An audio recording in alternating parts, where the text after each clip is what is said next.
What's going on, everyone? We are back for another live edition of the Bleed Los podcast, Carne Asada. So much to dive into. The Dodgers went 500 against the Rays and Cardinals, and the level of concern seems to be growing. Yet, Max Muncy has injected life into our lineup, and we got our first glimpse of our trade acquisitions. All that and more coming up next.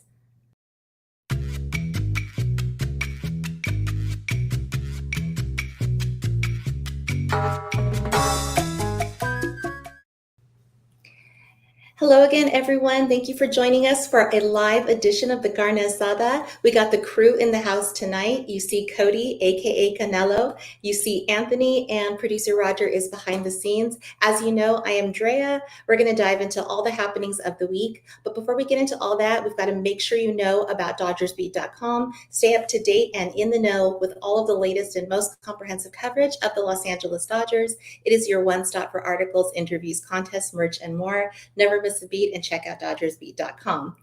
All right, boys, first off, how are you? How has your week been? It's been going good so far. Decent road trip to end it in Tampa. And then, you see the clunker against the Cardinals the past couple days. So obviously a lot to go into, and we'll definitely dive into all that.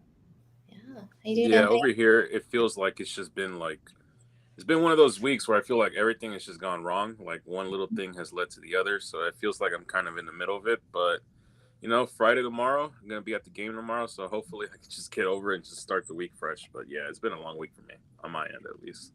Oh gosh, yeah, you are 5-0, and so we'll just get that out of the way right now. Every time you go to a game, we win. So I'm counting on you to win this for us tomorrow because yeah, we really got to take these next few games, and the next team is no joke. So we got to talk about all that as well. But let's just kind of go back a little bit and talk about the first series that happened since we last spoke, which was the Tampa Bay Rays, and I was expecting us to do. Pretty well, because it was a pretty small part from what I understand, what you were talking about, Cody. And we did take the series despite very brutal conditions out there. I think it was the hottest days the guys said they had ever played in. They went 18 scoreless innings, yet still came out on top at the end. We saw Kershaw and Yamamoto pitch, but I think we really got to touch on Snell because he was back after a long time off from us. So let's just get into that. What were your takeaways from that series in Tampa? Yeah, I think we talked about the heat. It was going to be a factor in these games just because the times that they were playing and the state that they were playing in, and then the environment, the humidity. I think game time temperature for those 2-day games was around like 94, 96 degrees. Add in the humidity down there in Florida, and you're getting upwards almost to 100 degrees, and you're sweating. I mean, even the night game that they played, Clayton Kershaw, he's up there in age, 37 years old, and he was literally drenched in sweat from head to toe, the beard, the hair, everything. And I feel like every single player was going through that. They kind of had a tough road trip. They went into Cincinnati. It's not very, cold there either. It's very humid. And then they go straight to Florida without playing in a dome against the Rays. And the Rays are a good, crafty team. They get the hits when they need it. They get the cheap home runs like Yandy Diaz had off Blake Snell twice. But overall, they took care of business. They took 2 of 3 against the Rays, have a solid road trip to return home to, and their trade acquisitions and Alex Call looked good. He made his debut. Brock Stewart looked okay in that series as well. But the big story was Blake Snell, and Blake Snell looked like how we all expected him, minus just 2 or 3 mistakes in the game. Overall, 5 innings, 5 hits, 3 earned runs. He's a guy that's definitely going to factor into the Dodgers' plans in the second half in October. Finally, we're starting to get to the point of the year where last year when we were losing starting pitchers left and right, where we didn't have any idea what it was going to look like come October, now we're starting to see, the Dodgers rotation that we all envisioned in the winter that Andrew Freeman put together. Tyler Glasnow, Blake Snell, Clayton Kershaw, Shohei Ohtani's going deeper into games, Yamamoto. These are guys that have been in the rotation that they're going to count on for the rest of the season, especially the way the bullpen's been looking the past month and a half. Dodgers need these starters to go deeper into games. And Blake Snell, he's a guy that's been known as a second half pitcher. Last year had an ERA under 2 with the Giants in his career post All-Star break. It's a 2.32. It's his bread and butter in the second half. Hopefully the Dodgers can get some of that magic his way. Totally agree. Anthony, what'd you think of Snellzilla? I actually loved him. I feel bad that he gave up those 2 home runs. First of all, I was really upset that he did, because like they didn't Yeah. look like home runs off the bat. They looked like just deep like fly balls, and then like sure enough they go over the fence. And like it's early in our side. It was like an early game, so like I kind of left that game. I think he pitched that Saturday game like frustrated. I'm like, damn, well the game's over. Like what now, kind of deal? Because I'm kind of used to like a Saturday Dodger game being a late game. And so I'm kind of just like looking around, like, well, what's there to do now? Like, just break down the game, I guess. But I thought he looked really, really well. Unfortunately, he did give up those home runs in that stadium. Same with the Rays. Like, it just felt like every time the Dodgers were about to break open, their outfield just made like spectacular plays. Freddie Freeman got robbed of a homer. That's why like it was more frustrating, just because like I saw like how well they played defense, and like I look at our side and I'm like, I wish we had that out there. Like just like I would have the confidence in the world like in our defense and stuff. But yeah, the Rays are like a really good team, good ball club. But yeah, I was kind of left more frustrated in us more than like praising them. But yeah, I felt like Snell, he's going to be the main key factor here. Like if he can regain what he had, especially considering what the state of our bullpen is, like it's going to be one of those years where we need our starters to go 6-7 minimum at least, just because there's like few guys in the back end of that bullpen that I really do trust. But we saw what happened yesterday. Like one of our top guys, Vesia, kind of like he slipped up yesterday, gave it away. So that's kind of what happens. Like if you rely too much on the bullpen, eventually someone's going to give up something. So yeah, that's why I feel like it's going to just come down to starters this year. Starters are going to have to just go deep into games, and hopefully the offense provides enough for us to win a game. They are, because we seem to have a little bit, at least I have less confidence in the bullpen that we have this year versus last year. Last year, it seemed to be like whoever you put out there, they were the dogs. And we'll probably get into a little more in-depth conversation of our bullpen pieces. But we did see our first outing from Brock Stewart. I love the name that Kirsch gave him. I don't know if you guys heard it. I think he called him, is it Stupak? I think that was the name. It was kind of cute, kind of perfect for LA. And initially, that first outing, he had a 97-mile-per-hour sinker in the eighth inning. I'm like, okay, now I see why they went after this guy. I'm liking it. This is good. And yet, down the line, it wasn't going to be as crisp. But again, we'll get into him. But your initial takes about Brock Stewart, was he the right pickup at the deadline? Yeah, I mean, we all talked about, the sexy names that were out there that got traded. You got a Ryan Helsley that goes to the Mets. You got a Duran who's looked fantastic for Philadelphia, I may say, seeing his entrance coming out there at Citizens Bank Park. But Brock Stewart was a nice consolation prize, I guess. They didn't give up much to get him. James Outman 1-for-1 swap. So that's the part I liked about the deal. And we talked about how good he was against right-handed hitters. The situations they've brought him into, they're trying to get him, high leverage, I guess, situations, 8th, 9th innings, trying to get him work there. That's something that he's unfamiliar with. He played for a Minnesota team that had 3 or 4 closers that all got traded, Duran, Griffin Jackson, and Brock Stewart. So he was the guy that was kind of doing the mop up work, early inning stuff. So when you look at what the Dodgers are going to put him in a role right now, it seems like it's the high leverage until some of the other guys like Tanner Scott, Kirby, Yates come back. Blake Trinan gets more into form. It hasn't looked pretty for Brock. He's gotten peppered to death, a lot of weak hits, bloop hits, not too much hard contact, but still in just, 2 2/3 innings, 6.75 ERA, 2 earned runs, 2 strikeouts. That's not what the Dodgers wanted. It's probably just a funk trying to get transitioned. One, you go to Tampa, you're playing in essentially a minor league stadium.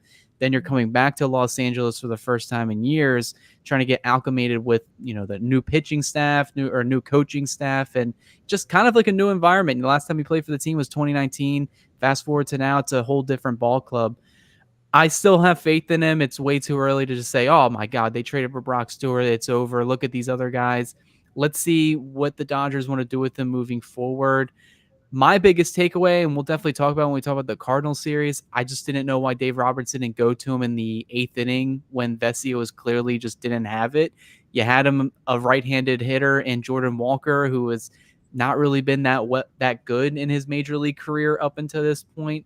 And, we talked about the one thing about Brock Stewart, 1.0 or .104 batting average against righties.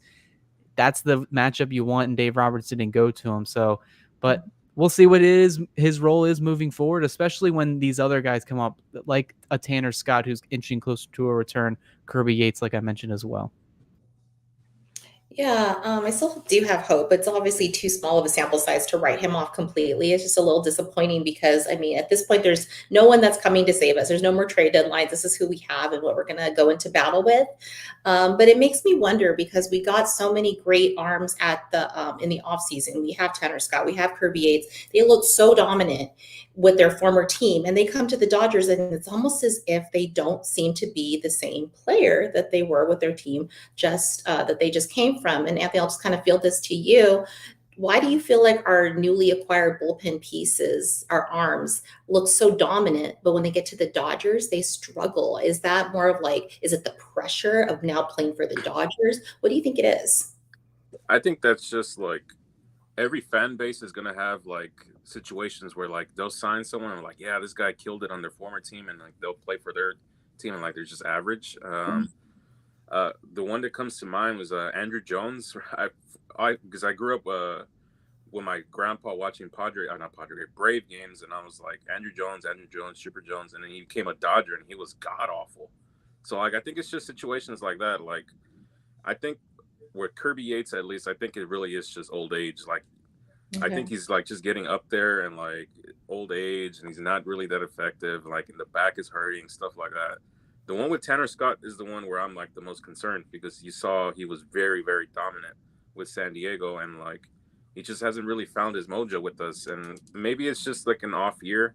This is like his off year, and like he acclimates himself next year better because he will be on. I know people want him off the roster, but he will be on the roster next year. So maybe it's just like acclimation. It's just something they're not used to. Yeah. Maybe they're coming from like a smaller organization, like a smaller team, and like they're not really like being watched as much compared to the Dodgers, where like I feel like everything's under a microscope, as basically as we saw. Like I saw a few posts because the guys were out for Will Smith's charity foundation. I saw a few tweets saying like, oh, like they just lost their game and they're out here partying, like, which is ridiculous. Like there's people just microscoping and like picking at small stuff like that. So maybe it's just like things that are not necessarily on the field performance, but like just off the field stuff that they just haven't acclimated themselves well to LA or stuff like that. But yeah, hopefully they do all find a way to turn it around, especially Tanner Scott. I'm starting to warm up to him a little bit. I'm like, because if we really need to be successful, he's going to be one of those keys in the bullpen. So I'm kind of like, I'm hoping like he just clears this injury and like he's fine. He's back to being himself. Right. I mean, we can't be too hard on them either. I mean, their success is our success. And I feel like there is so much negativity sometimes. And I know as fans, we're just passionate. We want our team to do well, but tearing them down isn't going to work either. We really want to make sure that they feel welcomed into this new environment. And it's not easy to change fan base. It's not easy to change cities. So I think a little bit more grace is warranted here. So we'll definitely get kind of, as we go into the bullpen pieces, we'll talk more about that. But I definitely want to give a shout out to our chat. So if anyone wants to join into the chat, we'll get into the questions and we'll answer them as we go along. But shout out to Carlos Garcia. We appreciate the $5 super chat. And Carlos Garcia asked, do you think the next two upcoming series versus the Padres is make or break for the division? Yes, that was on our agenda today. So we will definitely talk about that, but let's get into it now. Gentlemen, what do you think? Is the Padres the make or break? Yeah, the Dodgers, if you look at their schedule, they do have a 3-game series coming up, I believe, next week, late next week against the Padres at Dodger Stadium. But they have 6 games in total remaining from now until the end of the regular season. Currently, Dodgers have the advantage. They're 5-2 against the Friars this year, so they've actually handled them pretty well compared to last year and the year before, where it seemed like they kind of struggled versus San Diego. That's not the issue this season, but the way the MLB schedule's been adjusted the last 2 or 3 years, where you don't really play as many division opponents as much as you used to. It's been a while since we've seen the Padres. I believe their last meeting was mid-June. So, the trade deadlines happen. This series up next week, it's going to have all the eyes on them. You got the Padres, the new look. They revamped offense, the additions that they've made to their already elite bullpen. And the Dodgers, they just really haven't been playing their best baseball. They really haven't gotten to a consistent stretch all year. you could probably say the same with everybody else in the National League, even though as talented as those teams are. Honestly, the best team in the National League this year, if you ask me, it's the Milwaukee Brewers, and nobody knew that was going to be the case this year, given what the Dodgers spent in the offseason, given what the Padres have done, the Phillies and the Mets, and what they've all accomplished over the last 2 years. But yeah, that the last 6 games is definitely going to be make or break of the division. If the Dodgers just lay an egg and they lose 4, maybe even 5 of those games, you're looking at the San Diego Padres having, a one-up on the Dodgers. Though they would win the tiebreaker if both teams would finish with the same record, and the other team would be in second place, likely in a wild card spot, and playing that extra series. So it's important for the Dodgers to take care of business. It's important for the Dodgers to not only win their division, but also get a top 2 seed in the National League, because I don't want to play in that 3-game wild card series. My thing is I do have the most faith in the Dodgers to play up to their competition, especially in a series against the Padres, even though a lot of their players in their interviews, post-game, pre-game, are going to say, it's just an ordinary series. It's not. It's a rivalry. It's a heated rivalry right now. May not be the historic one that we all love with the Giants, but it's one of those games where everybody's going to watch, and each game, each inning, each run, each loss, it's going to mean a lot, especially in August and September. I think they played the next time after August. It's in mid or late September, so that'll probably be the one that decides the National League West.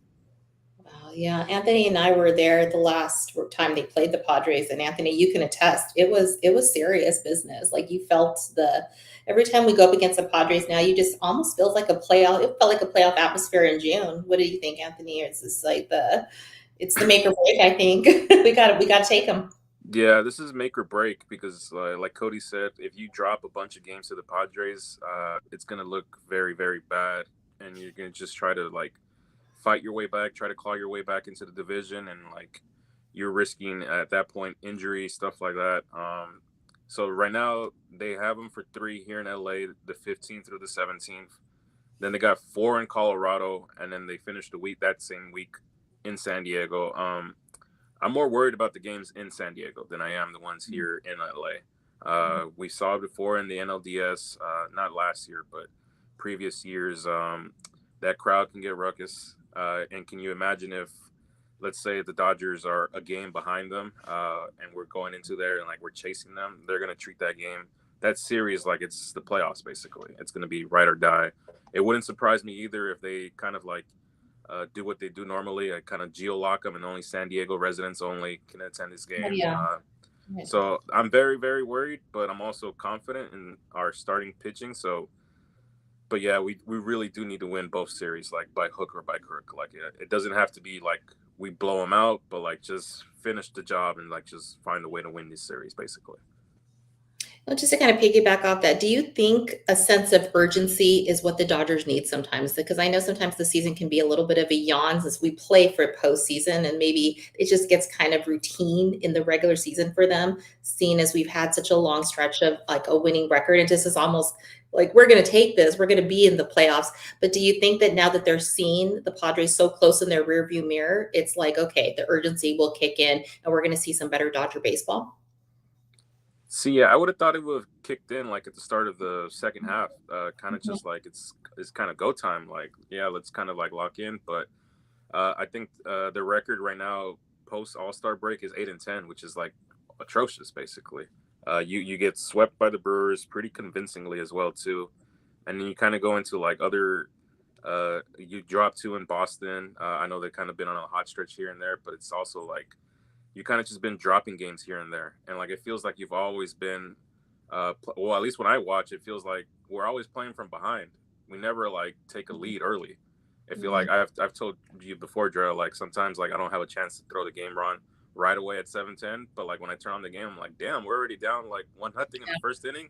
It feels like we've just been playing by behind and playing catch up all season, basically. So maybe a little bit more urgency, in those early innings, kind of set the tone. What I liked about the game we went to was we kind of punched them in the mouth first. We got those 2 runs early, and then we got punched back, but we punched immediately right back. So kind of let's pick it up a little bit. It's August. It's not April no more at this point.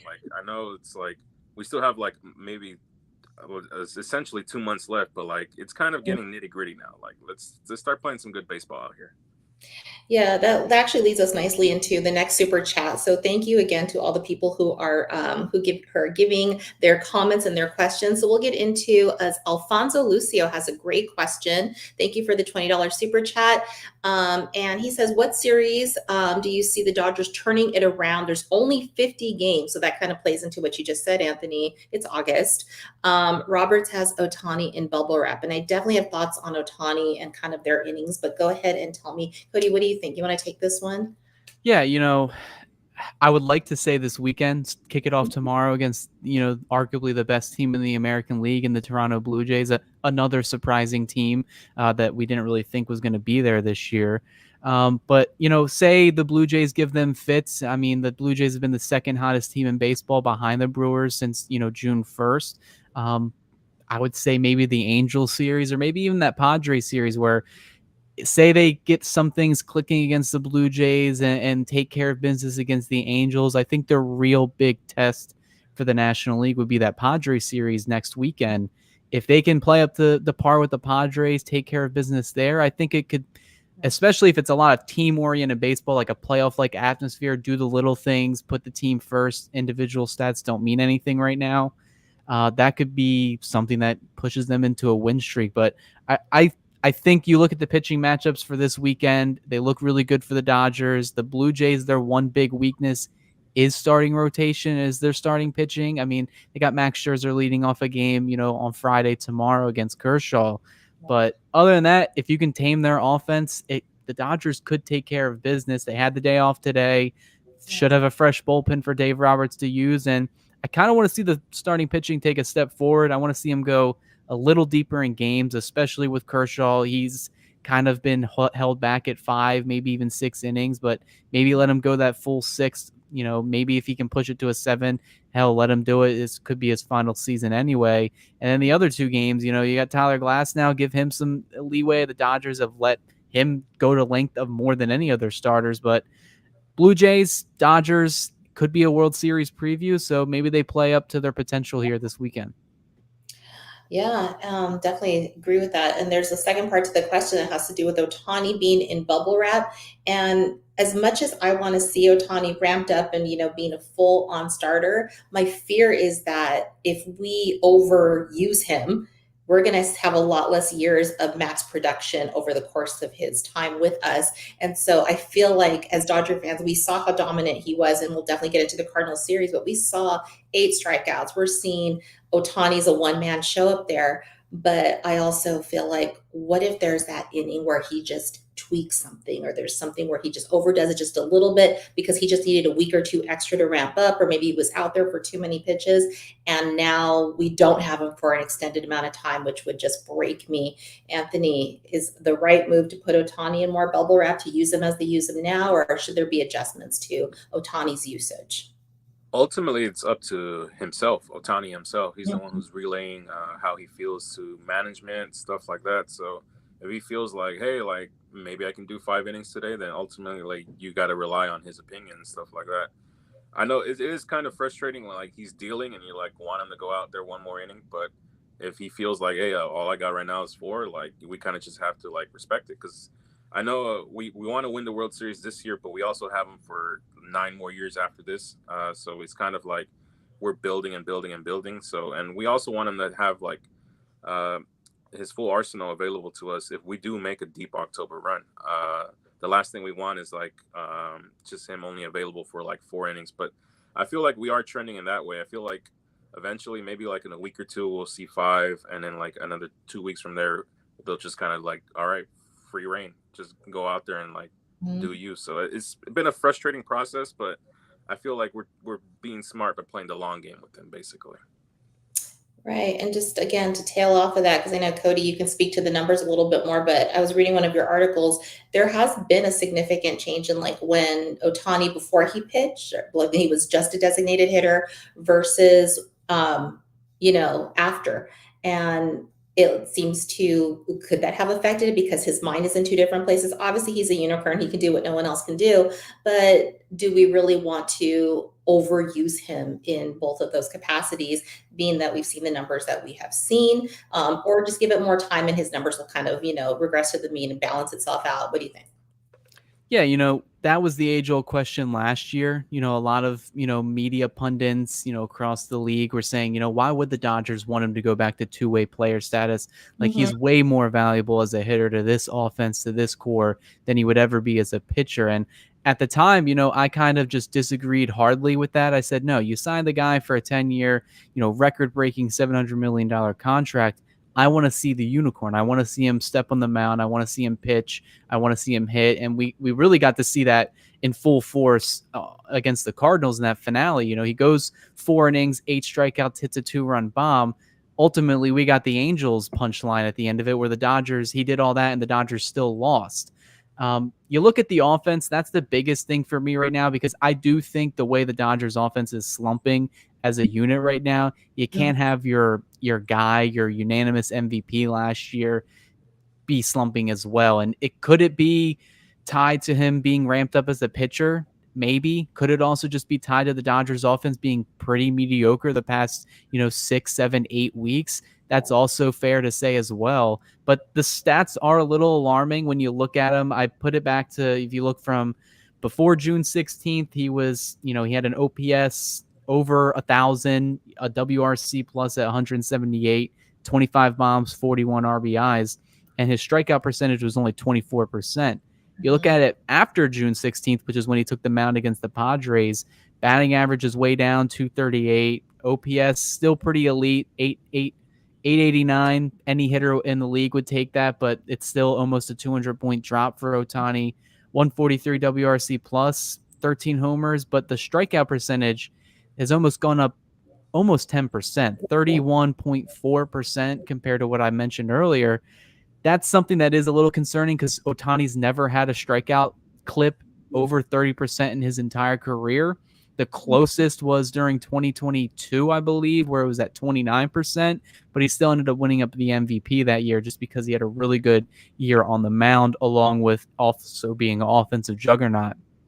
I think the Dodgers, and me in particularly, I don't want to see his hitting, take a super steep decline just because we saw how valuable he can be with the bat. And right now, compared to last season, last season everybody wanted him to on the mound because we really had nobody. I was about to go grab my glove and, head to Dodger Stadium and pitch some innings for the team just because they only had 2.5 starters come October. This year, it's kind of not needed. If the rotation can stay healthy and you got 5, 6 starters, like right now they have a 6-man rotation, hopefully health prevails. You really wouldn't need Ohtani in maybe a 5-game series. I know he's definitely going to pitch in one of those games, but theoretically the option is there if you entirely want him to focus on hitting. But hopefully August is a turning page for everybody. The offense looked pretty good after the deadline. They had that 12-run outburst against the Cardinals in that middle of the series. Hopefully Ohtani and the rest of the Dodgers offense can fall in line with Max Muncy and help turn the page and have a good end to the year because they're going to need it. They are going to need it. Yes, we'll definitely talk Max Muncy in a moment, but that segues us nicely into our next super chat. Again, Carlos Garcia, thank you so much. He asked again, which starting pitchers will start in the postseason? So let's go ahead and talk a little bit about that. He says, putting Yama possibly 1, Snell 2, Tyler Glasnow 3. Who's 4? And where would you put Show, Kirsch, and Roki? Because we're going to obviously be seeing a little more of Roki. It looks to be in the very near future. So kind of go, each one of you kind of take your shot on where do you see each of those actually land in postseason pitching? I would say I agree with Yamamoto. He's your game 1 starter. In this scenario, I'm planning for a 5-game set NLDS. So Yamamoto would be my game 1 starter, and then I would actually put Tyler Glasnow at number 2, just because we haven't seen enough from Snell. He's only pitched 1 game back from injury, so that's my classifier. And then I would throw actually Ohtani as my 3rd guy. If I'm only going to be able to use him one time, and if I have to go win a game on the road, I want him pitching game 3. And then game 4 obviously would be Blake Snell. Blake Snell would slot into my 4th starter basically. So those are the 4 I'm riding with.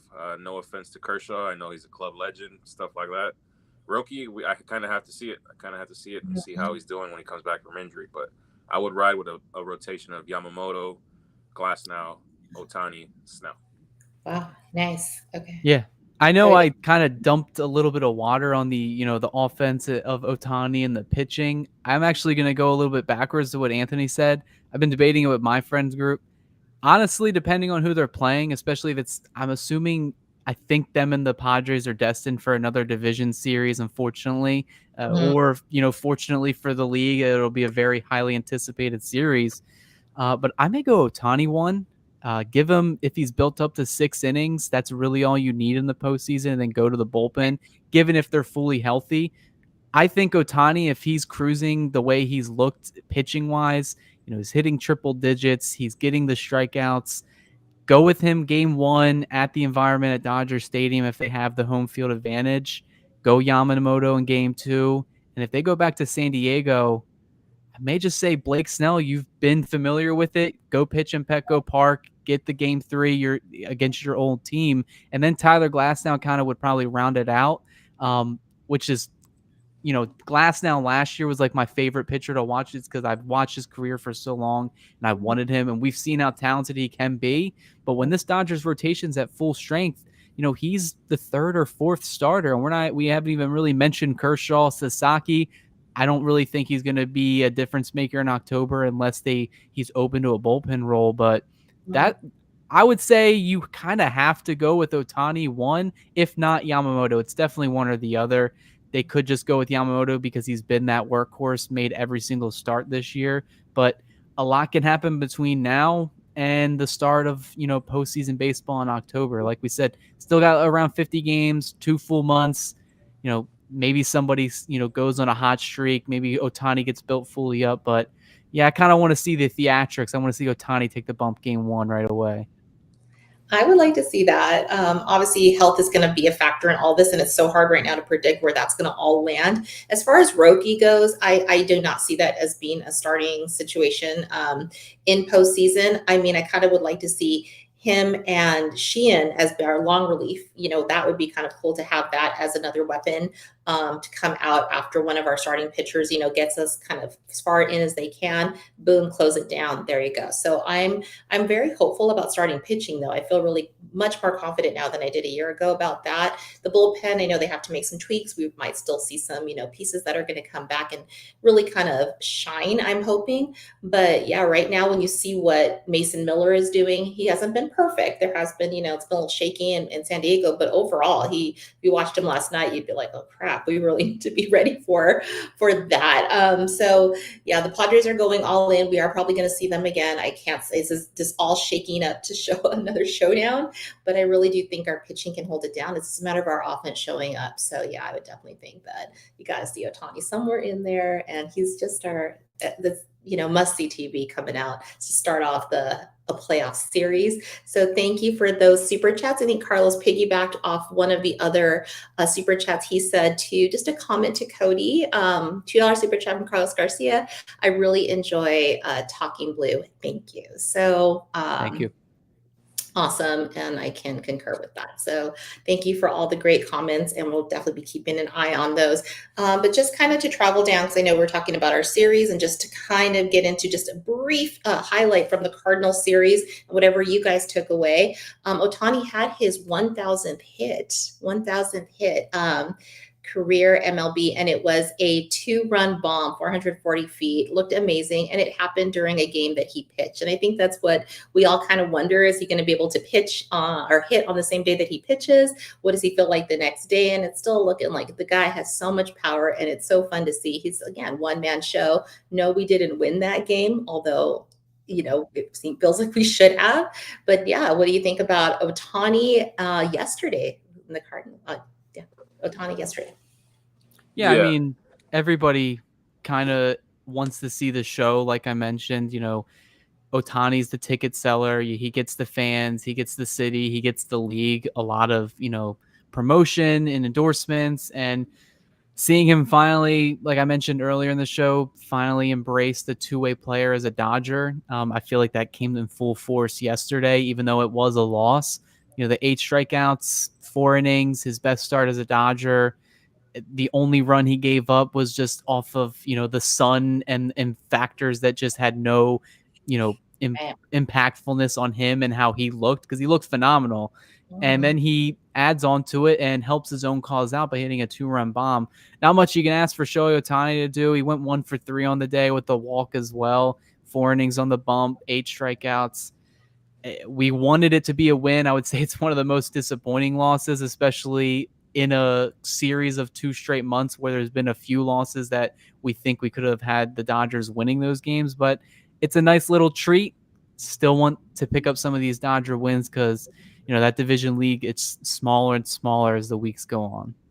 I agree. I love watching Shohei put on his show. I think that was one of the games that's like, yes, this is what we've been waiting to see. I almost was certain we'd win that, just like we won on Tuesday night. But yeah, always fun to see Shohei. And I got to just kind of get to Anthony, because I know during the Cardinals series, we went to the Hello Kitty night where we did in fact win. Yeah. And it was an offensive explosion. And I just got to well, first of all, did you get the bag, Anthony? No, I did not get the bag.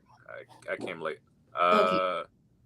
Yeah, I know I'm very disappointed I did not get the bag. Actually, my mom hit me up right away. It's like, so did you get the bag? And I had to break her heart and say, nope, I'm sorry. People were selling the bag at the game. Some dude offered $100. I'm like, I'm not paying $100 for the bag. But yeah, actually, that's probably the most fun I had at the game all season. Well, that and the Padre game where we played dodgeball against them. But just because the offense, like you said, finally exploded. You had Muncy go yard. I love Max Muncy whenever he hits home runs because he just hits them so far. Teo kind of broke out as well too. He had 2 home runs as well himself, and then Mookie had a very good game too as well too.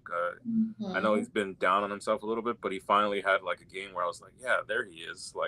There's the guy I remember. Yeah, and it just felt like the vibes were good throughout the day, throughout the night. But yeah, with Ohtani, it's just I've always said, I just get left speechless. I feel like he would have reached this milestone a long time ago if he hadn't had those injuries, but I'm kind of glad he reached it with us, kind of deal. So, but yeah, I was kind of, that's why it's there was a frustrating feeling because that game that we went to, the offense exploding is where's this been at all season, basically? This is where the Dodgers are capable of playing and they're just not doing it. So that's why I've kind of been more frustrated, damn, imagine if we had been doing this for half the season, basically, kind of deal. And it felt like we were at the start of the year. The start of the year, we were kind of an offensive juggernaut, and it just I don't know what happened. It just went away, basically. I think it has to go back to Muncy. When you look at the early part of the season, remember how we were waiting for him to have that first home run to show up? Finally does, and then we're cruising along. We're doing what we know the Dodgers do, back and forth, but we're still staying at the top of the division. And then we have June, and June was just an incredible month for Max Muncy. We lose him on July 2nd at Kershaw's 3,000. And you really do see the numbers fall off dramatically after that as far as Dodgers production. And so I just have to ask, because now Muncy's back right away. Look at him. He's going on a multi-home run game. He just seems to be that spark plug, and everyone just feeds off his energy. He's just, I think that he's the MVP of the lineup. Cody, what do you think? Yeah, I mean, Muncy is the catalyst, and I feel like I've preached that for years now, even during his struggles. There really wasn't any other third baseman out there. I would have loved to have Nolan Arenado in his prime and some of these other guys that people mentioned, but Max Muncy's kind of been the guy in the Dodgers lineup because he is the glue that puts the unit together. He is a guy that will get his walks. He will take his walks. He was leading the league in the National League in walks until he got injured. That's just the type of guy he is. He also has home run power. And it used to be this misconception that he was just a 3 true outcome hitter where he would either strike out, walk, or hit a homer. That's not really him anymore. He's kind of more of an all-around balanced baseball player when it comes to his offensive capabilities. And if you looked at the Dodgers offense from that April 30th to July stretch where Muncy was arguably the best hitter behind maybe Ohtani on the team, the Dodgers had the number 1 ranked offense. They had 12.7 FWAR, a 123 WRC plus. He gets injured in July 2nd goes down, which we think he's maybe going to be out months, weeks, possibly the year.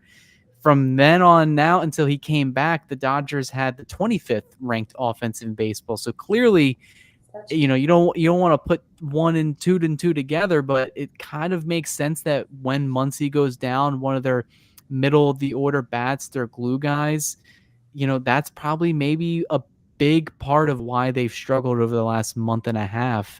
Now you get them back. Game 1 didn't really do much, but that game 2 goes 4 for 5, 2 home runs, 4 RBIs, 2 walks, and he only struck out 1 time. So clearly, or over that series, he went with the 2 walks, but he looks really good.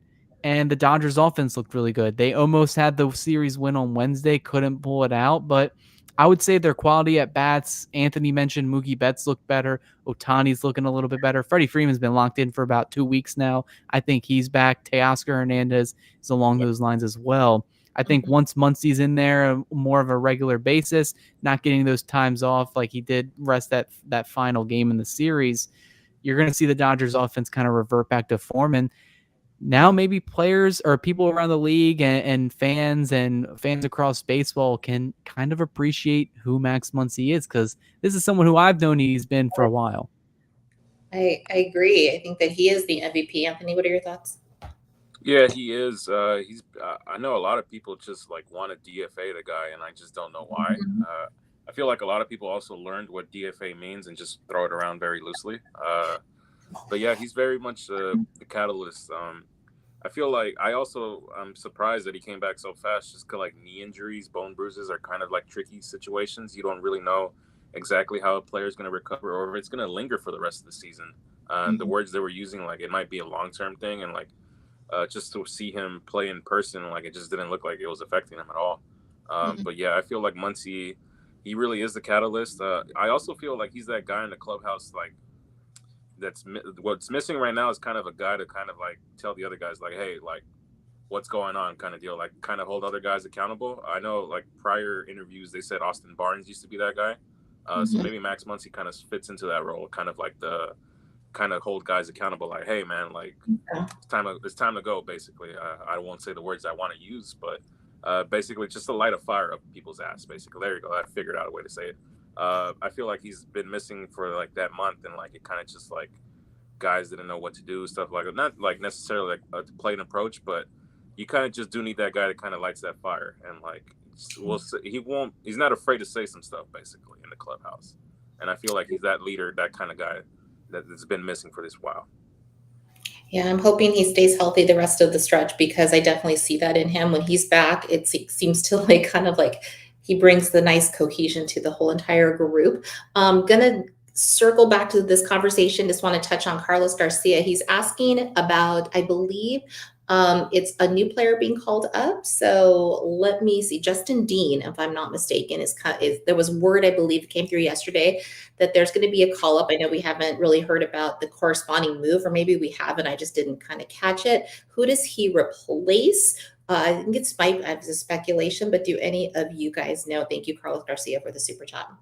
Yeah, shout out to Dodgers Daily. He's the guy that broke the news last night. Very familiar with all the Dodgers minor leaguers, especially ones from AAA.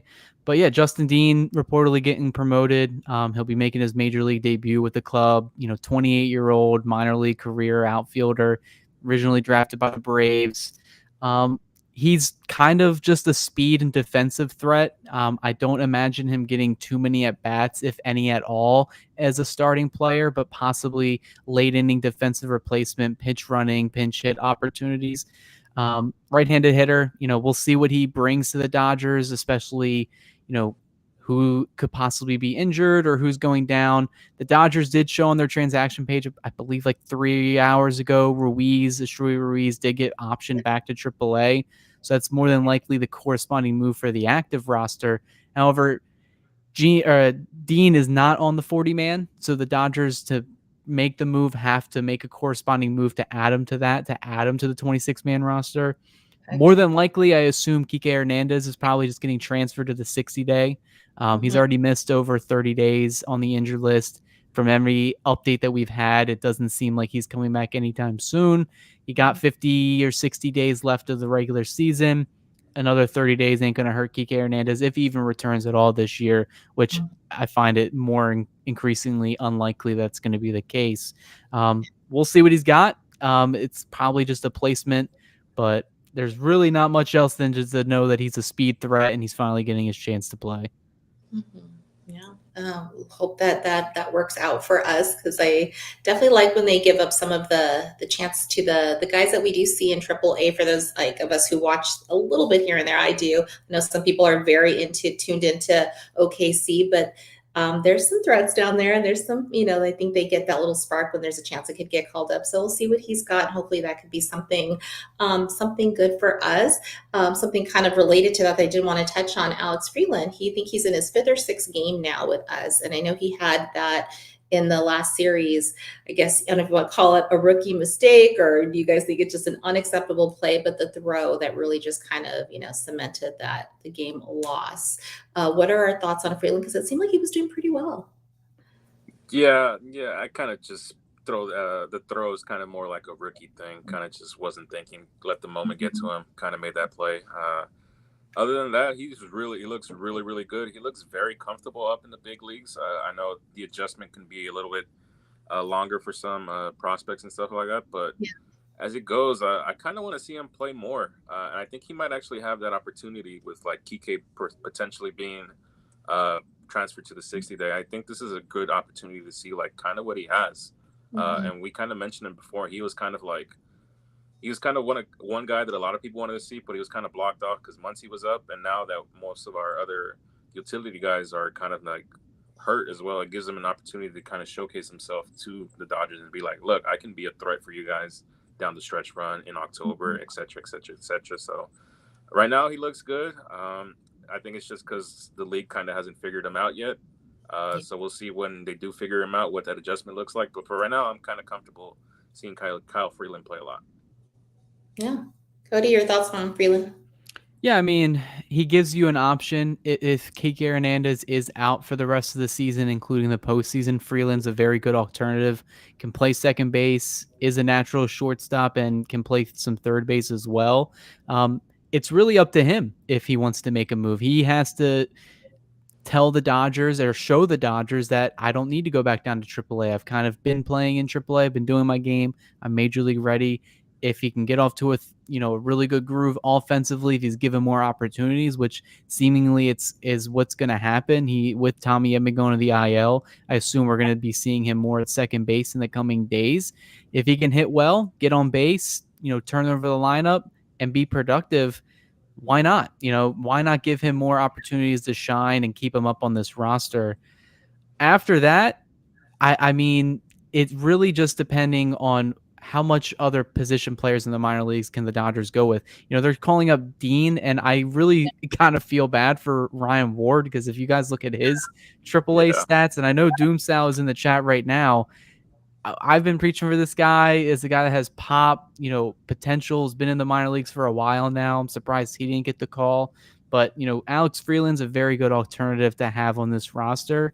I'm interested to see, how long it is, because Ha-Seong Kim sounds like he's very close to coming back.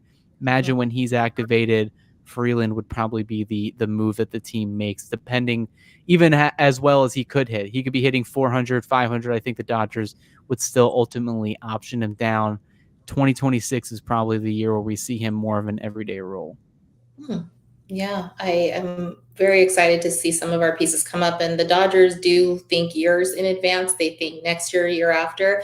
And even in this last trade deadline, although it seemed underwhelming, some of the pieces that they put into our system definitely have a lot of potential for the future. And I think when people don't see the immediate gratification, they come down on the front office, like, what are you guys doing?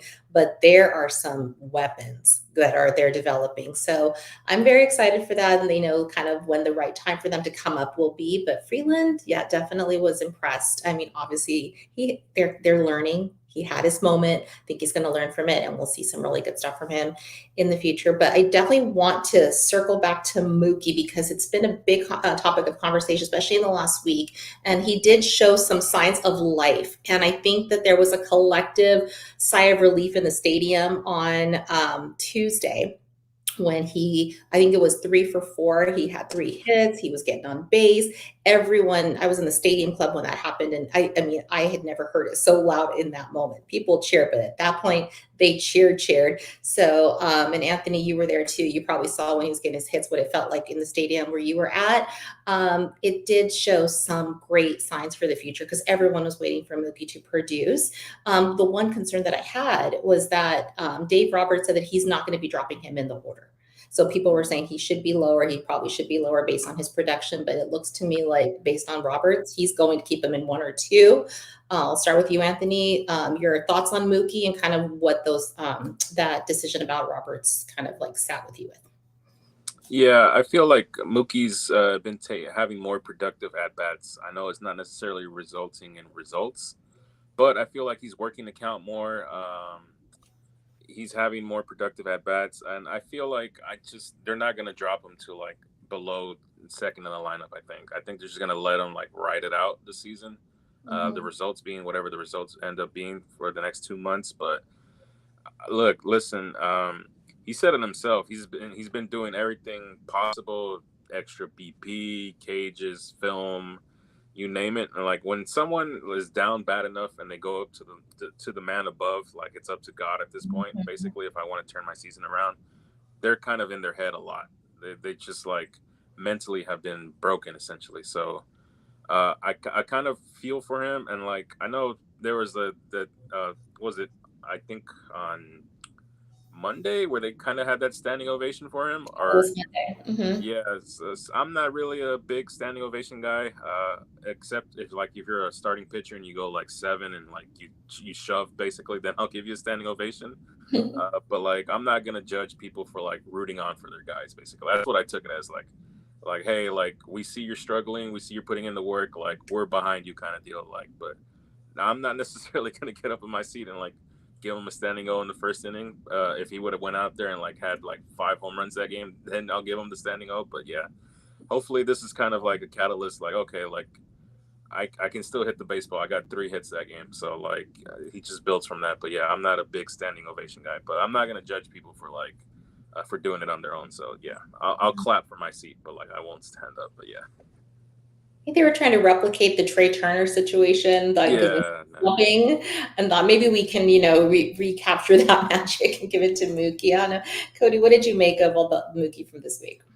I mean, we circling back to it. We mentioned it a couple times now, but the Wednesday game or the Tuesday game where the Dodgers offensive onslaught came out, Mookie Betts went 3 for 4 that game, got on base 4 times. That was only the second time this year that he's done that. You like to take those positives, but then you look at the stretch before he got to that game, he was in an 0 for 22 streak. So it's been a ride for Betts. It seems like when he takes one step forward, he takes 2 or 3 steps back the following day. And the Dodgers offense the very next day didn't do much. Mookie Betts was kind of, not there offensively either. And then you look at defensively, made a couple blunders in that game with the Sun. Miguel Rojas loses the ball in the air, doesn't go to back him up or try to call him off and get a better angle.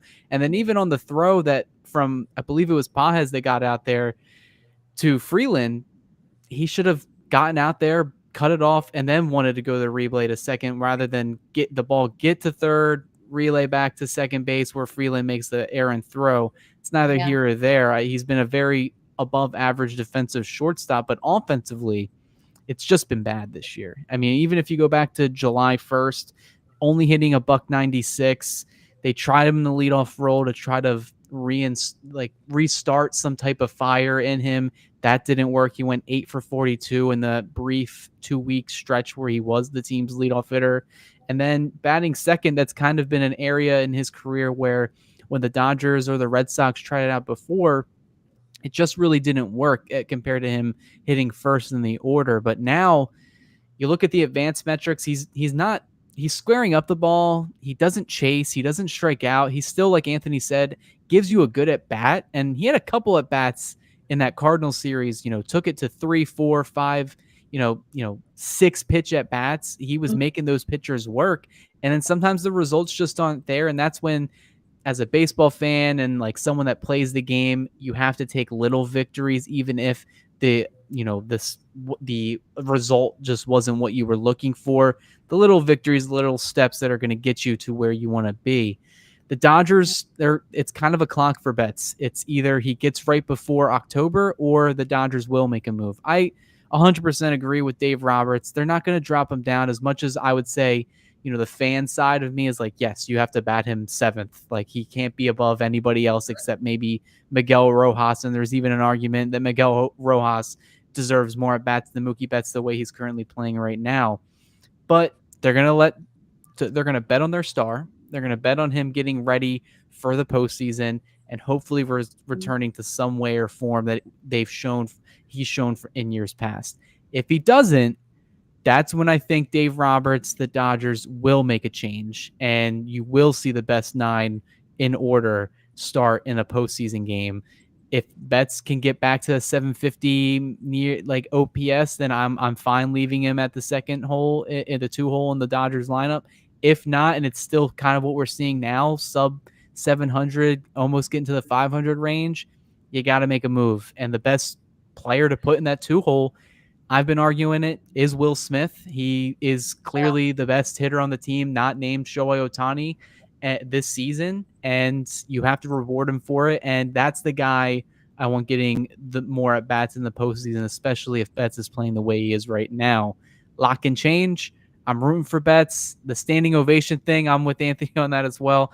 Not an ovation guy. You gotta prove it to me. The Phillies kind of just ruined like ovations after the Trey Turner thing. It was cool. Then Netflix picked up the documentary, and now everybody tries to do it across every sport.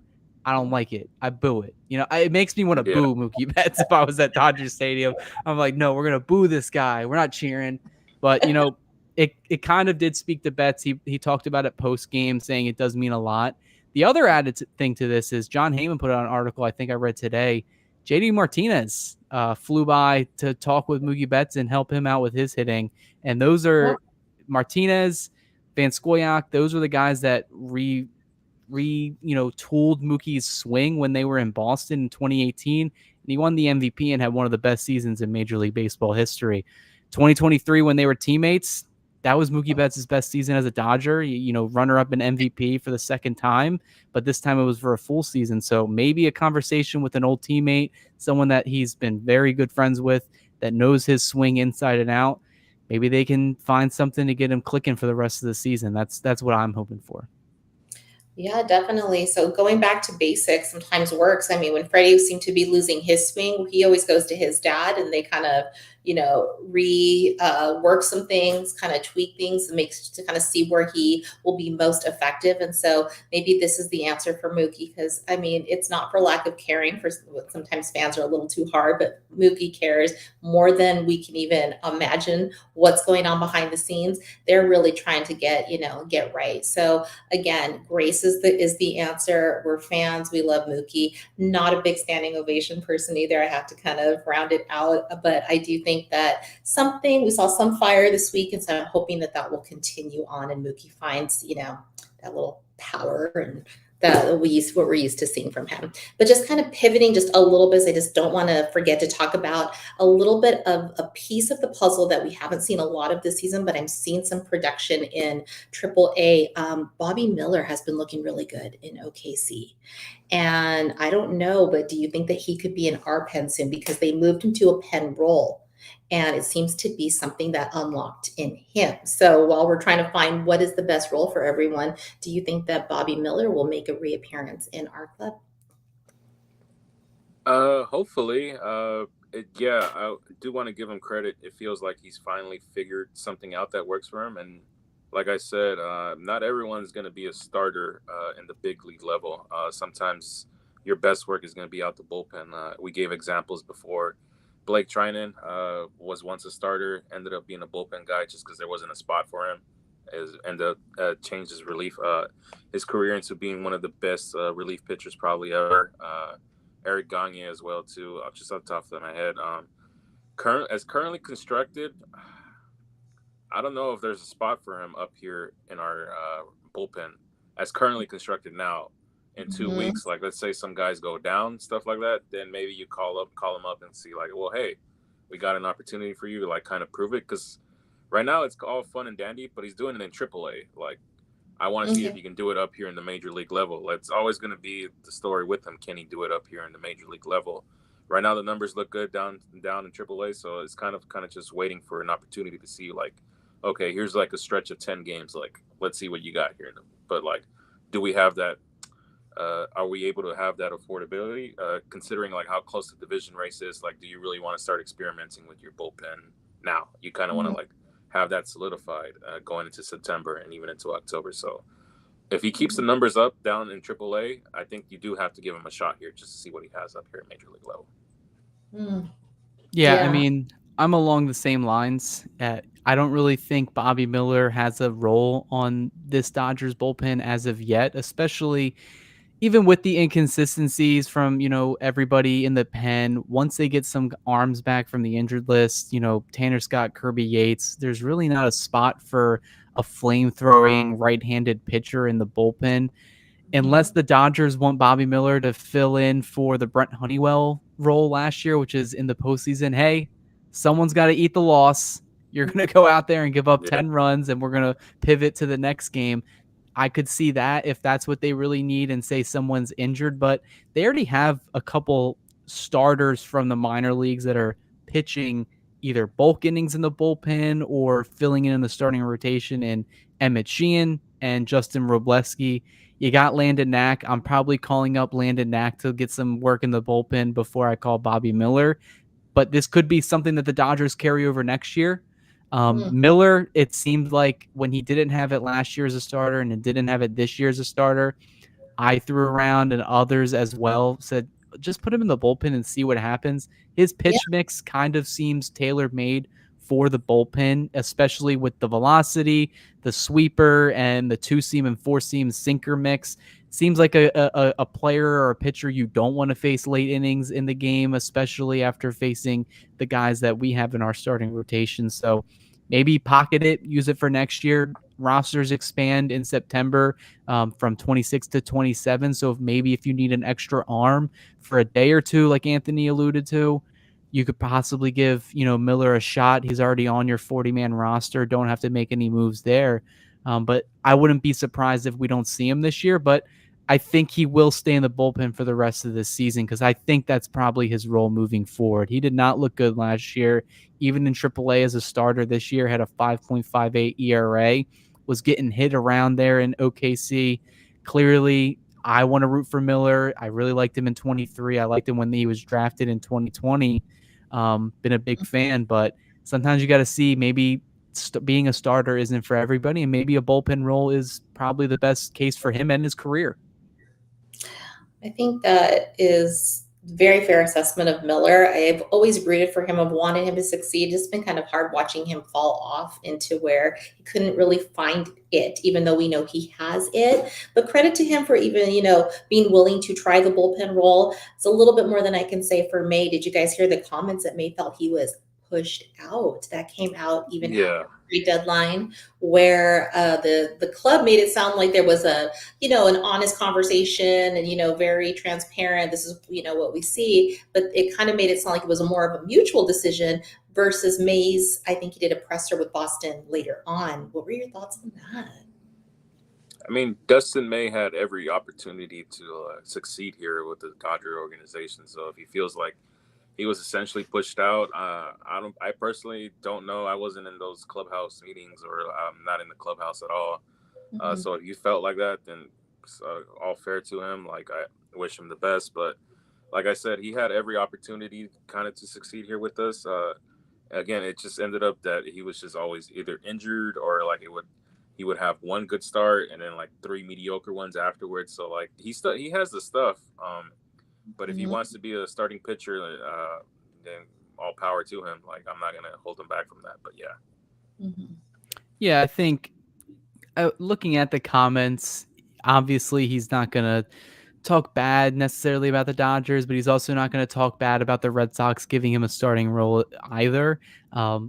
Clearly, I saw him. Everybody on Dodgerland saw them as well. I have no ill will towards it just because he is a free agent at the end of the year. He wants to get paid. He wants to start. And, credit to where his credit's due. Dustin May made every single start in his turn in the rotation this year. Didn't go on the injury list once, which is surprising for him, for a guy that's battled injuries. But like Anthony said, this guy had a chance to prove his stay in the Dodgers rotation. And though he made those starts, they weren't very productive innings from May. There was a couple bright spots here and there, especially I look back to that start against the White Sox where he had no hit potential that night. But other than that, it's really been, short 5-6 innings outings, giving up at least 4 or 5 runs per start, letting the Dodgers offense trying to get him out of trouble. And that just wasn't going to cut it for the guys that the Dodgers had coming back. You had Blake Snell coming back. You had Tyler Glass now. Ohtani's getting built up more as a starter. Clayton Kershaw always has his spot in the rotation as long as he comes back and is still being productive at his age. Yamamoto, that's pretty much your workhorse, your ace of the rotation. And then even these younger guys, Landon Knack has shown excellent stuff in the past. Bobby Miller is an option who has positive stuff and hasn't really had many injury-related issues like surgeries. And then Justin Robleski's kind of been almost unhittable over the last month or so in the Dodgers, in the mix of the bullpen and the rotation. So the Dodgers, they made their decision, and the guy that they ended up choosing over May was Emmett Sheehan, who's been posting an ERA under 4. Yeah. It's at 3 now. I assume it's going to continue to go down. Yeah. And he's younger, more team control. It was kind of a no-brainer for the Dodgers to move on. They got him to a situation where he's going to be a starter. He'll go into free agency as a starter, and he'll likely get paid by a club as, a back-end rotation depth. So best of luck to him. And the Dodgers in return, they got 2 minor league prospects. Tibbs the other day hit 2 home runs in his debut game with I believe the Drillers in Double-A. But I think it was a situation that had to happen for both sides. May gets what he wants to start the rest of the season. The Dodgers get to extra, position depth in the minor leagues for someone that was going to be a free agent, and they probably weren't going to re-sign anyway. Yeah, no, I mean, it makes a sense, and I'm kind of glad to see us with Sheehan as our, in the 6-man rotation. I mean, he's not a bad person to have as a 6-man. But yeah, I think the time with Dustin May ran its course. Wish him nothing but the best. But that was just a little nugget that I kind of picked up on this week. In addition to Quan, I know Anthony, you said last week that we would probably hear what the asking price was on some of the people we could have gotten at the trade deadline, and it turns out we were very close to getting Quan, according to Bob Nightingale. But I guess the asking price was too high, so they had to do a pivot. So are we happy with the way it turned out? Because, I mean, they would have asked for a Hope or a DePaul or some other bigger package. Yeah, for the time being, I'm kind of happy with the way it turned out. Like I've said last week, we are a very old team. I hate to say that, but we are. And the more younger players we have, like Alex Freeland's coming up, guys like Zaire Hope, hopefully in the future, Josue DePaula, and we just need to get younger, essentially.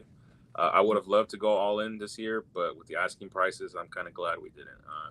Plus, I kind of want to give Alex Call a few more weeks before I cast judgment on him. I kind of want to see him play more. So hopefully, in the future, it'll go all well. Yeah, I mean, Quan, it was a sexy name. It was kind of the only position player, superstar caliber player that was sort of mentioned being traded. And it really came down between, it seemed like the Padres or the Dodgers by every other metric out there, whether it was a reporter putting it out on Twitter or Bob Nightingale writing about it in his column. It really came down to those 2 clubs, and the Padres even balked at the asking price. They ended up trading the prospect that they got rid of anyway to get, Mason Miller and DeFreeze, number 3rd overall prospect in baseball. But that's what the Guardians were asking from the Padres in exchange for Quan, but they wanted DeFreeze plus a lot more. So I can't even imagine to think about what they were asking the Dodgers in those trade talks. Nightingale alluded that they were talking pretty much all day leading up to the deadline, and then it really was, last hour, the Dodgers just realized they weren't going to meet the asking price, and that's when they traded for Alex Call. And I'm imagining the Guardians probably asked for a combination of, if you had your 5 top Dodger prospects, they probably wanted at least 3. And I think that's a pretty big ask, especially for a player like Steven Kwan, as good as he is. He's not a superstar player. kind of dangling the keys like he's Juan Soto getting traded at the trade deadline, and it's just not the same caliber of player. If anything, he's still relatively young. If the Dodgers really want him, just got to wait 2 more seasons and they can just sign him as a free agent. Definitely. I'm very happy we didn't give up some of those pieces in our system, because I definitely see some incredible things coming in the near future with them.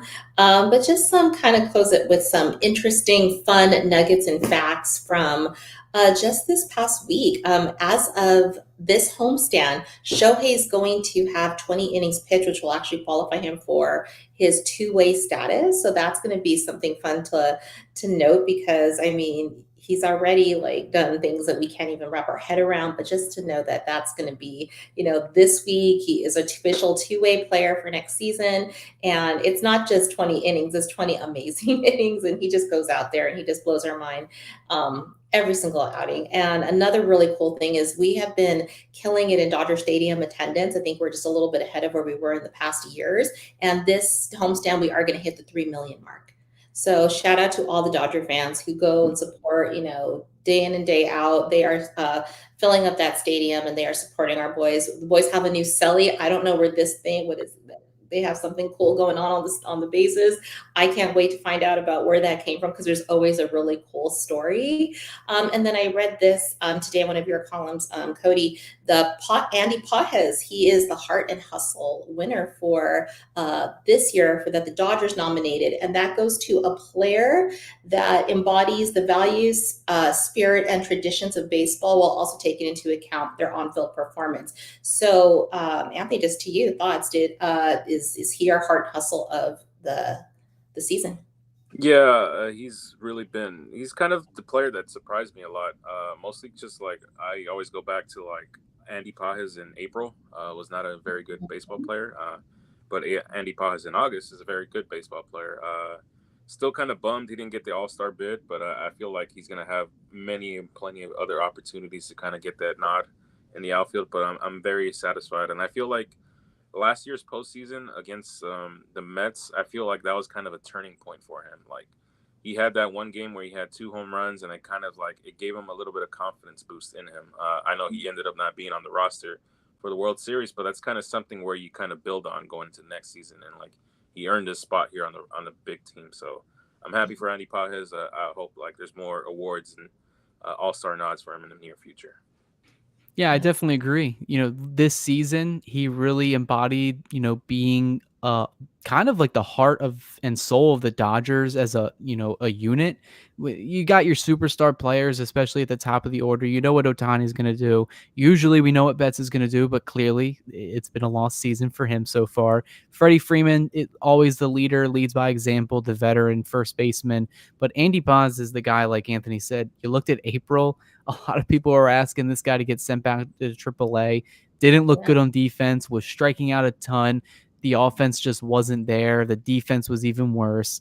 And then you saw something click. It's not like he wasn't trying to get better, and that work inevitably paid off in the following months, all the way up until, the All-Star voting, where he just missed out on making the team. And then even now, where he had a little bit of a dip of production in July, but so did the rest of the Dodgers offense. But he really is the surprise this season. He really is the guy that showed that, he worked his butt off, and now he's the player. He's the starting center fielder for the most part. He's in the lineup every single day. I didn't think many of us had Andy Paz batting, like 5th in the lineup on a regular basis. That's where we are, and that's credit to him. And hopefully he, is up for serious consideration to win the entire award for the league, because the Dodgers have never had a winner for the award. But we'll see what happens then November when they announce it.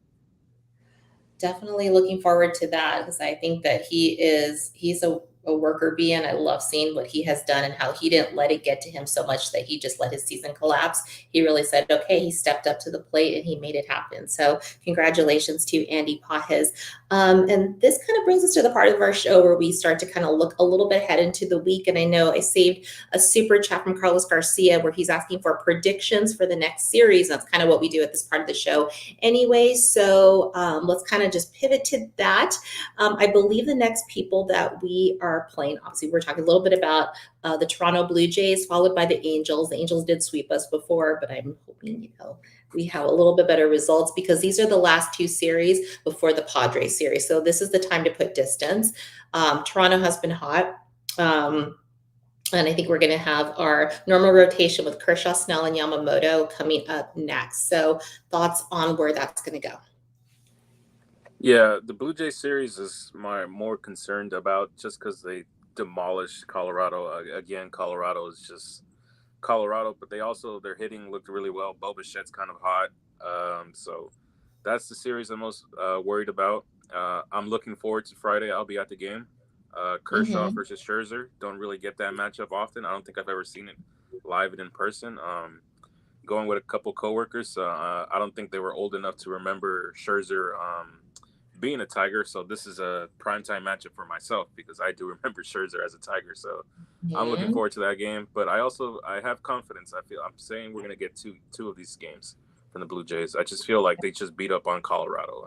And Colorado is not really a major league franchise right now. I just think they took advantage of them. But I think we take two, 3 from them. Yeah, I think the Blue Jays series is going to be a test. The Blue Jays have been really hot. Call back to the beginning of the episode when we kind of talked about them briefly. But, the second best record since June 1st. The Dodgers are kind of middle in the pack. I believe 15th or 14th best record in that time. Obviously, we've seen the offense be very inconsistent. The pitching staff, it's going to have to be strong. They're going to have to hold this Blue Jays offense, which statistically from start to finish right now has been the best offense in baseball this year. It's up to Yamamoto. It's up to Kershaw, and it's up to who's getting that middle game? Snell. So yeah, Snell. Yeah. So if you're the Dodgers, you like your chances there to get at least 2 out of 3. I could definitely see that. I could also see the Dodgers dropping 2 of these games and sneaking away with possibly 1 win. But I'm going to go with, Anthony mentioned they just played the Colorado Rockies. They destroyed them, scored like 45 runs in 3 games. 20 of them came in a game yesterday. I think once they get out of that high elevation, you don't really play there a lot because since they're an American League team, you come to Dodger Stadium. You don't really play in Dodger Stadium a lot, but you're going to see a difference in, the air, how the ball moves. Could be a reality check for the Blue Jays, but they've been really good. Another guy that's been really good, Anthony mentioned, Bo Bichette. I remember when Dodger fans didn't want to trade for him last year in the offseason. He had a really bad year last year. He's not having a bad year this year. He will get paid this offseason. Maybe the Dodgers are the one to make the piggy bank out for him and finally get a long-term shortstop. But I would say I'm going to be a homer here. I'll say 2 out of 3. And I'm very interested for tomorrow's matchup because it's probably the last one we'll see of Kershaw versus Max Scherzer. I believe it's going to be their 8th time. And, they've played, when he was on the D-backs, he was on the Tigers, and especially when he was on the Nationals, winning those Cy Youngs there in D.C. Very, highly contested matchup between 2 Hall of Famers. Oh, yeah. It's going to be a great game. Hopefully we come out with the win. It's also going to be Kobe night. So that's always a popular night at Dodger Stadium. So I believe the Bryant family is going to be throwing out the first pitch. So that's always, a treat for Dodger fans to see. And we love Kobe here in LA. And I'm sure, all around the world, that's a really beloved figure. So it should be a really nice night at the stadium. Anthony, you're getting the win for us. So yeah, 5-0, putting the streak on the line again. Let's see if I can go to 6-0. Yeah. Oh my goodness. So yeah, that's it for my notes. So if there's anything that you guys have to add, any final closing thoughts? No, I think everyone did a good job. Thanks for the super chats today. Kept it really interesting. All the questions, callbacks. So excited for a weekend of Dodger baseball, hopefully winning Dodger baseball, especially against the Angels. We didn't really talk about that, but they better not get swept against the Angels in Anaheim. I won't live with myself. Cancel the season if they get swept again. Sweet. I know. I didn't take him seriously enough last time, but I think that, it's go time. I saw it in the chat. It's time for Max Muncy to have one of his talks with the boys if he hasn't already. It's like, let's put our game faces on and let's do this. We are in the stretch now for sure. Anthony, final thoughts? No final thoughts. Hopefully pull out a win tomorrow. So 6-0 and going on 10-0 this year. No, Oh, yes. Yeah, if they keep winning, I there's no way that I keep if they just keep winning to games I go to, like I might have to just go to every game the rest of the year, but we'll see. Oh man, yeah, I'm gonna take up a fund for you to go to as many games as possible because you are the link to our wins. Definitely going to just kind of give a special birthday shout out to a guy in my family, Skylar. It's his birthday. He's probably watching this right now, or we'll watch it tomorrow. So have a wonderful birthday. Probably a bigger Dodger fan than I am, if that's even imaginable in my family. So happy birthday to you. And definitely want to thank everyone in the chat. Thank you for all the super chats. It was an incredible night with all the support. So definitely know that we appreciate it.